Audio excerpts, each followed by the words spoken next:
रामपुर विधानसभा seat Azam Khan के गढ़ में 2027 की सबसे बड़ी सियासी जंग। नमस्कार, मैं दीपिका और आप देख रहे हैं डेली यूपी। उत्तर प्रदेश विधानसभा चुनाव 2027 की तैयारियों के साथ ही प्रदेश की चर्चित विधानसभा सीटों पर राजनीतिक गतिविधियां तेज हो गई हैं। कौन मारेगा बाजी के आज के इस एपिसोड में हम बात करेंगे रामपुर विधानसभा सीट की, जिसे उत्तर प्रदेश की सबसे हाई प्रोफाइल वाली राजनीतिक रूप से अहम सीटों में गिना जाता है। रामपुर विधानसभा सीट लंबे समय तक समाजवादी पार्टी के वरिष्ठ नेता आजम खान का मजबूत राजनीतिक गढ़ रही है, लेकिन 2022 के उपचुनाव में भारतीय जनता पार्टी ने इस सीट पर जीत दर्ज कर प्रदेश की राजनीति में बड़ा संदेश दिया। ऐसे में अब 2027 का चुनाव केवल एक विधानसभा सीट का मुकाबला नहीं, बल्कि भाजपा और समाजवादी पार्टी की प्रतिष्ठा की लड़ाई माना जा रहा है। सबसे पहले बात करते हैं 2022 के विधानसभा चुनाव और उसके बाद हुए उपचुनाव की।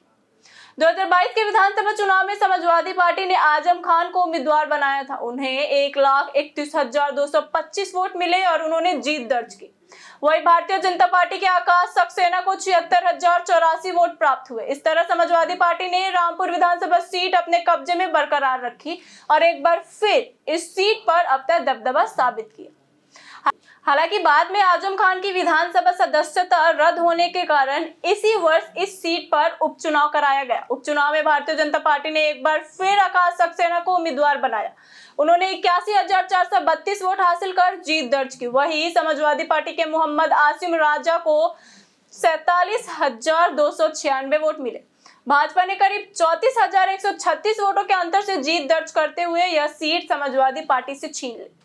इस नतीजे ने साफ कर दिया कि रामपुर की राजनीतिक तस्वीर बदल चुकी है और भाजपा ने समाजवादी पार्टी के सबसे मजबूत गढ़ों में से एक में अपनी मजबूत मौजूदगी दर्ज करा दी है।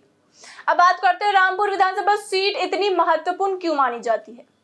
रामपुर केवल एक विधानसभा सीट नहीं, बल्कि उत्तर प्रदेश की राजनीति का एक बड़ा केंद्र रही है।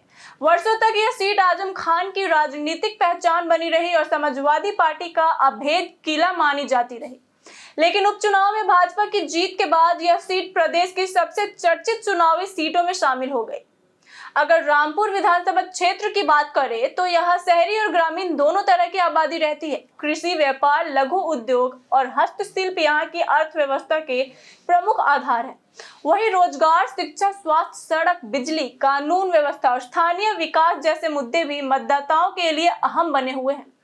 इसीलिए माना जा रहा है कि 2027 के चुनाव में स्थानीय मुद्दे भी बड़ी भूमिका निभाएंगे। अगर सामाजिक समीकरणों की बात करें तो राजनीतिक विश्लेषकों के अनुमान के अनुसार मुस्लिम मतदाता लगभग 48 से 52%, अनुसूचित जाति 15 से 17%, अन्य पिछड़ा वर्ग 12 से 15%, वैश्य 4 से 7%, ब्राह्मण 3 से 5%, ठाकुर 3 से 4%, जबकि अन्य समुदाय 7 से 9% के आसपास माने जाते हैं। यही सामाजिक समीकरण रामपुर को उत्तर प्रदेश की सबसे महत्वपूर्ण चुनावी सीटों में शामिल करते हैं। इस बार चुनाव केवल आजम खान की राजनीतिक विरासत तक सीमित नहीं रहेगा। रोजगार, महंगाई, शिक्षा, स्वास्थ्य, कानून व्यवस्था, सड़क, बिजली और स्थानीय विकास जैसे मुद्दे भी चुनावी बहस के केंद्र बने रहेंगे। अगर राजनीतिक रणनीति की बात करें तो भारतीय जनता पार्टी उपचुनाव में मिली जीत डबल इंजन सरकार के विकास कार्य और कानून व्यवस्था को अपना प्रमुख चुनावी मुद्दा बना सकती है।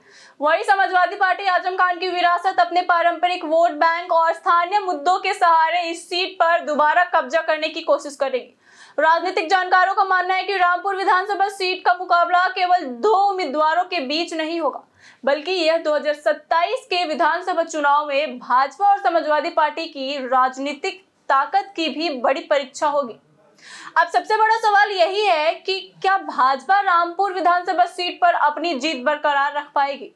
क्या समाजवादी पार्टी आजम खान के गढ़ में दोबारा वापसी करेगी या फिर 2027 में मतदाता कोई नई राजनीतिक संदेश देंगे?